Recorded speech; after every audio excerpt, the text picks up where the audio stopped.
Namaste Shivsha. Welcome students to online session of microeconomics. આજે તમારો લોકોનો ફર્સ્ટ લેક્ચર છે ઓનલાઈન સેશન માઇક્રોઇકોનોમિક્સનો, રાઈટ? લાસ્ટ સેશનમાં આપણે લોકોએ સિલેબસ જોયો હતો. નાવ આપણે કન્ટિન્યુ કરશું ટોપિકથી.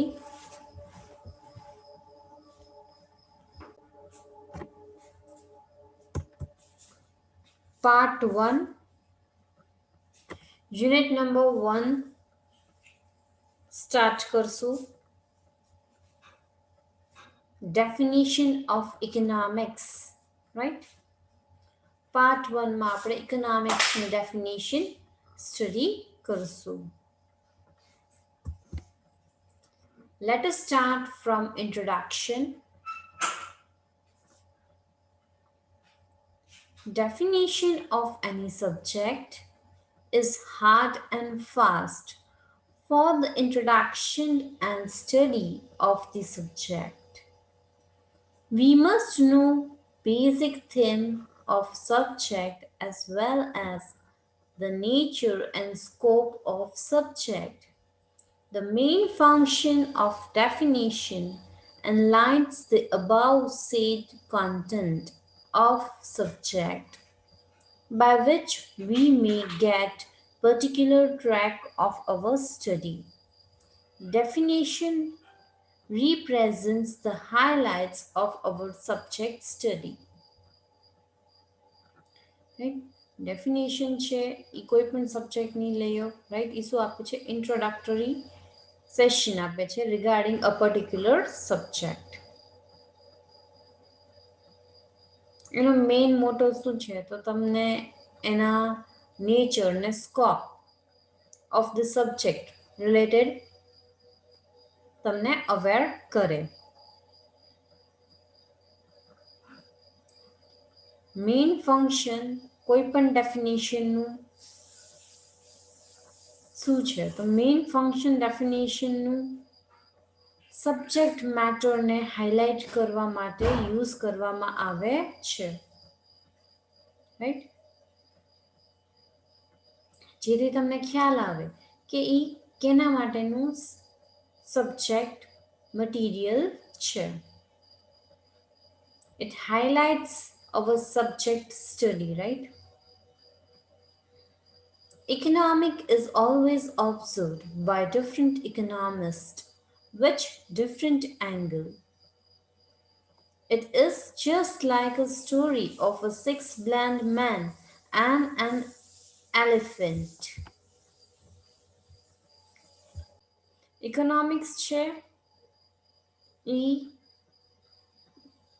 અલગ અલગ પર્સને અલગ અલગ એંગલથી પોતાની ડેફિનેશન પ્રોવાઈડ કરી છે.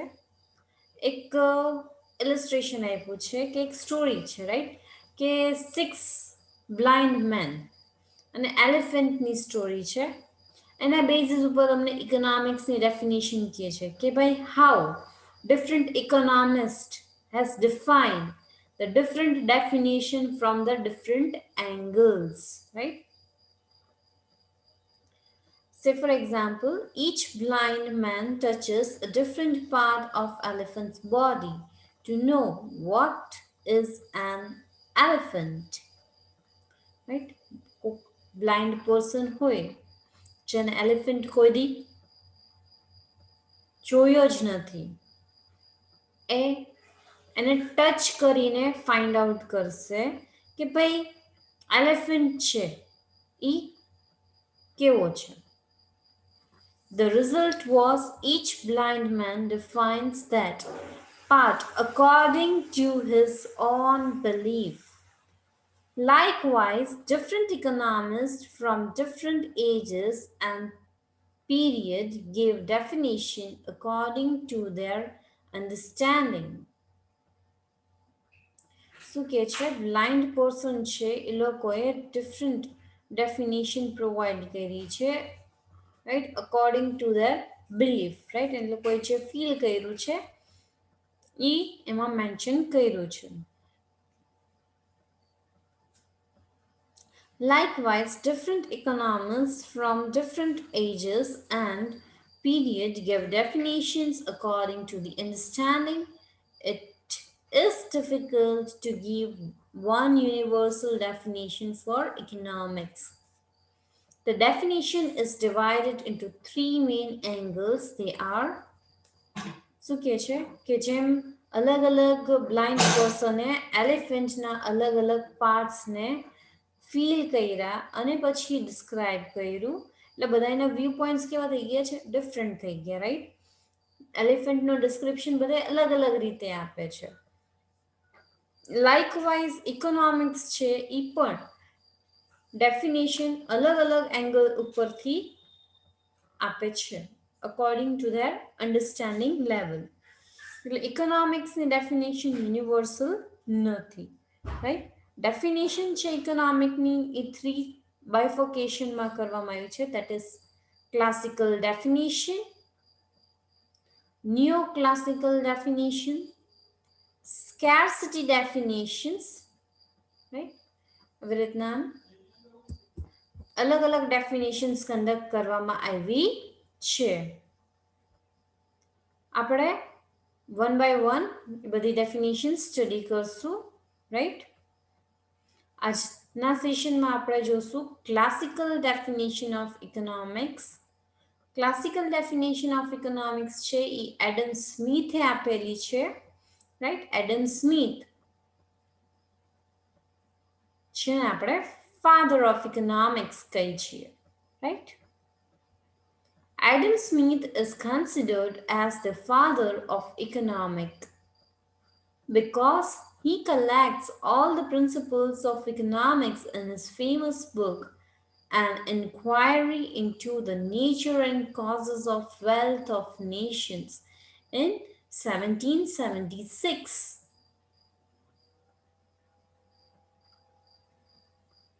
એડમ સ્મિથને ફાધર ઓફ ઇકોનોમિક્સ કહેવામાં આવે છે કારણ કે એને બધી information regarding various principles of economics right એને એક બુકમાં મેન્શન કરેલા છે જેનું નામ છે an inquiry into the nature and causes of wealth of nations right He defines economic as a science of wealth. In his view, economics studies how to earn money and how to spend it. શું કહે છે એના view point પ્રમાણે economics છે કેવું છે તો economics is a science of wealth right શું કહે છે કે ભાઈ ઇકોનોમિક્સ છે રાઈટ એ એક સાયન્સ ઓફ વેલ્થ તરીકે કહેવાય છે રાઈટ સેકન્ડ થિંગ શું કહે છે in his view economic studies how to earn money most important thing એ શું કહે છે કે ઇકોનોમિક્સ છે એ સ્ટડી કરે છે how to earn money and how to spend it પૈસા કેવી રીતે કમાવવા અને પૈસા ક્યાં અને કેવી રીતે તમે એને સ્પેન્ડ કરી શકો છો એ એમાં મેન્શન કરે છે clear According to J.B. says, economic is a study of law which governs wealth, right? આને જ સપોર્ટ કરે છે ડેફિનેશન ઇનડાયરેક્ટલી શું કહે છે કે ભાઈ ઇકોનોમિક્સ છે એ સાયન્સ ઓફ વેલ્થ છે right and senior said economics is the subject treated by political authorities. Economics is not happiness but wealth.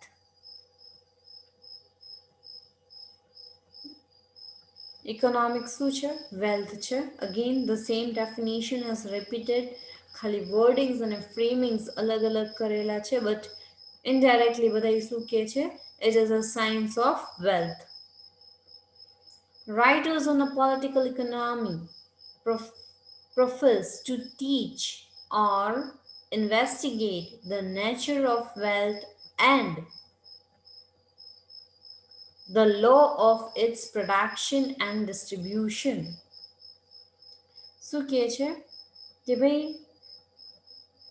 Economics છે એ નેચર ઓફ વેલ્થની સાથે ડીલ કરે છે, રાઈટ? જે એનું પ્રોડક્શન, લો ઓફ પ્રોડક્શન અને ડિસ્ટ્રીબ્યુશનના basis ઉપર બનેલો છે એ.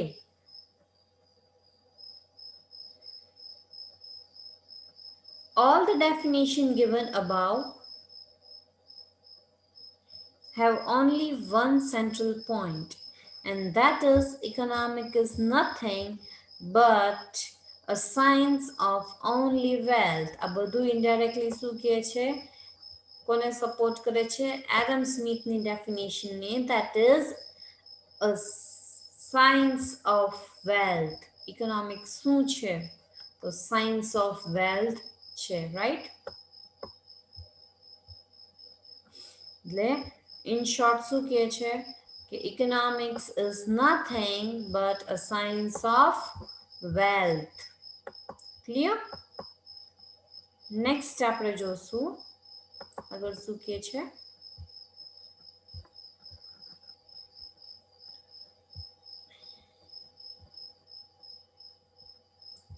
This definition was criticized by, કોને ક્રિટિસાઇઝ કરી છે? Many writers of 19th centuries. ઘણા બધા રાઇટર્સ 19th century અને ક્રિટિસાઇઝ કરે છે ભાઈ એ ખાલી સાયન્સ ઓફ વેલ્થ નથી, right? Especially Carlyle, Ruskin strongly oppose this definition. If we accept that economic is a science of wealth, it will be a dismal sign or gospel of mammon or illegitimate science. Right? એટલે શું કહે છે કે ભાઈ એ કેવું છે? ઇલેજિટિમેટ science છે, ઇલેજિટિમેટ science તરીકે કહેવાય છે. No doubt wealth is important for leading happy life. આપણે કહી શકીએ છીએ કે વેલ્થ છે એ નેસેસરી છે. શેના માટે? કે તો તમે તમારી લાઈફને સારી રીતે જીવી શકો એટલે, right? And welfare of life, right? But here we should remember that goal of life is not only to earn money and spend money. આપણા લાઈફનો ગોલ છે, રાઈટ? શું કહે છે?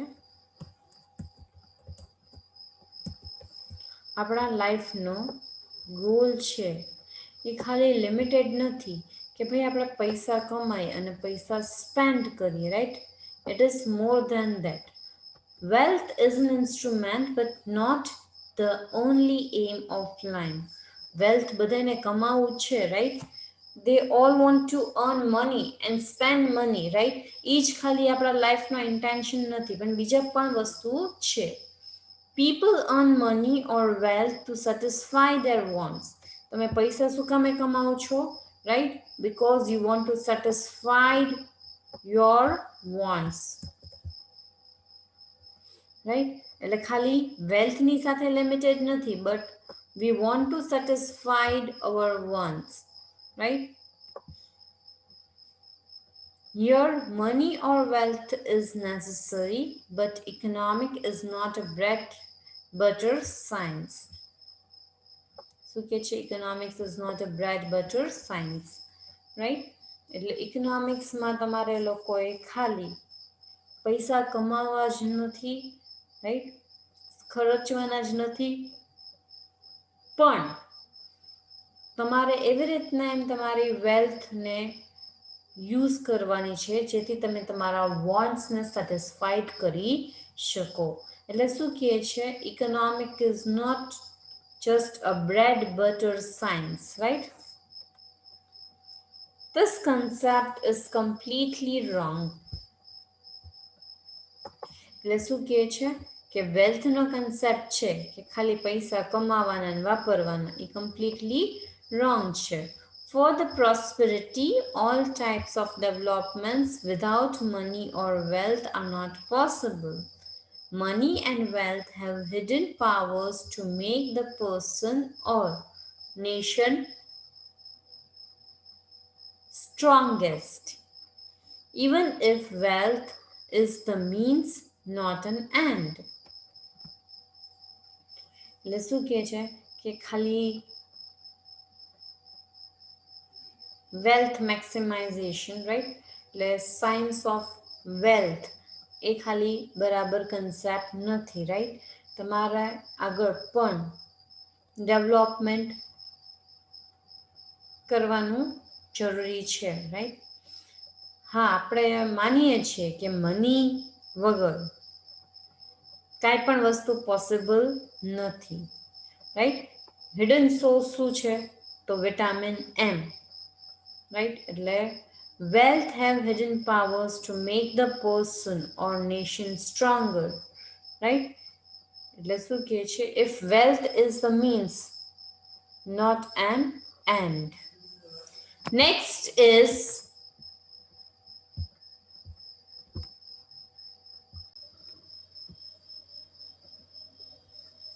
okay, to continue કરશું.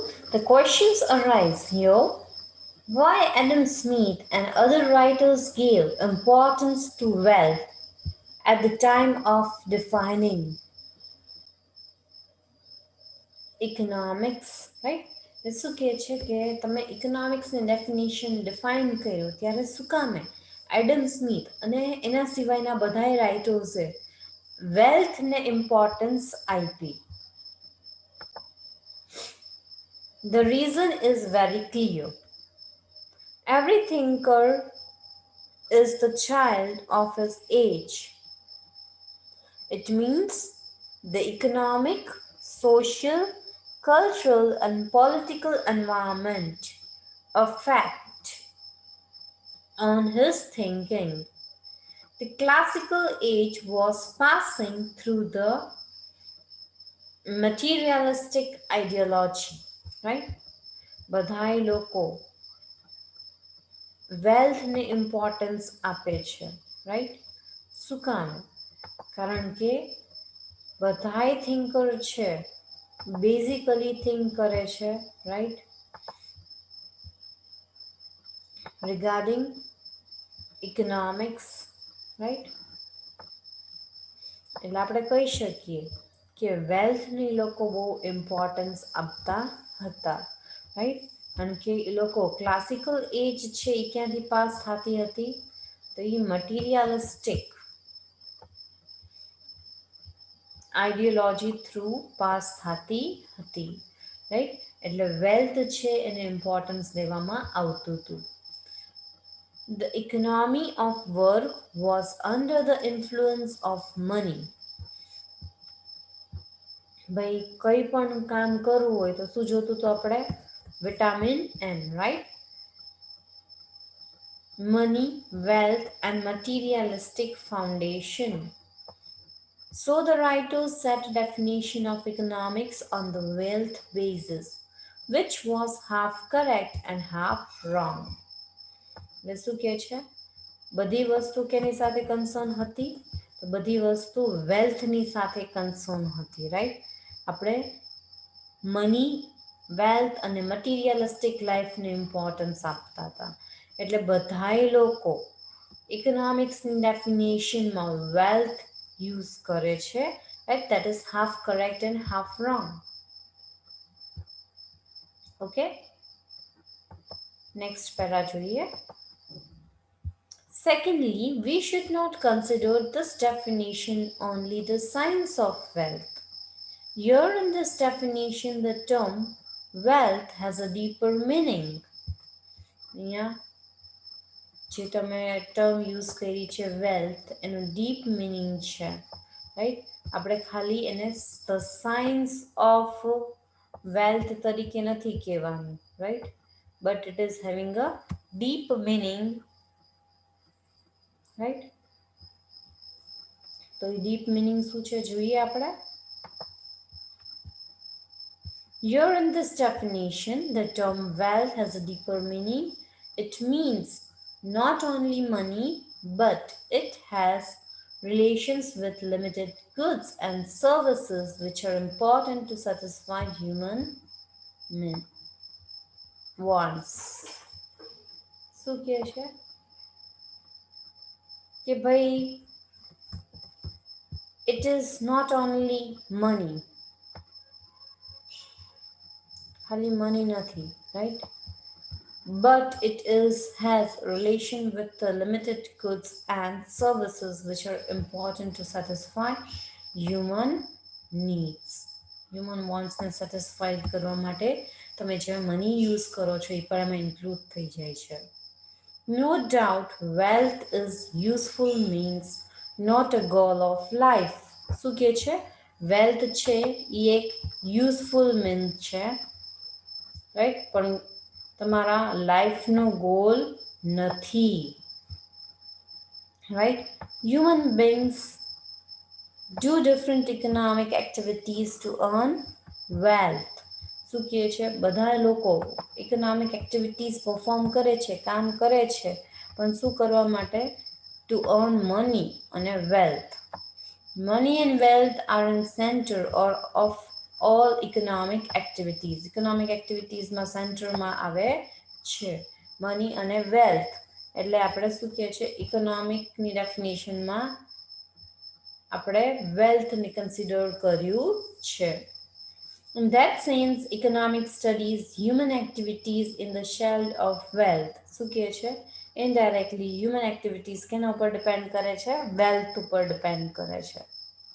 Wealth is for man, but man is not for wealth. એક slogan આપ્યો છે, wealth is four main. પૈસા છે એ માણસો માટે છે, પણ માણસ પૈસા માટે નથી. ઇઝ નોટ ફોર વેલ્થ એમ કે છે, right? Adam Smith has tried to explain wealth in the sense with human activities. એટલે આવી રીતના આમ હ્યુમન એક્ટિવિટીઝની સાથે વેલ્થને કમ્બાઈન કરીને એડમ સ્મિથે ડેફિનેશન સ્ટડી કરેલી છે. Marshall has tried to join wealth and human aspect activities first time in economics.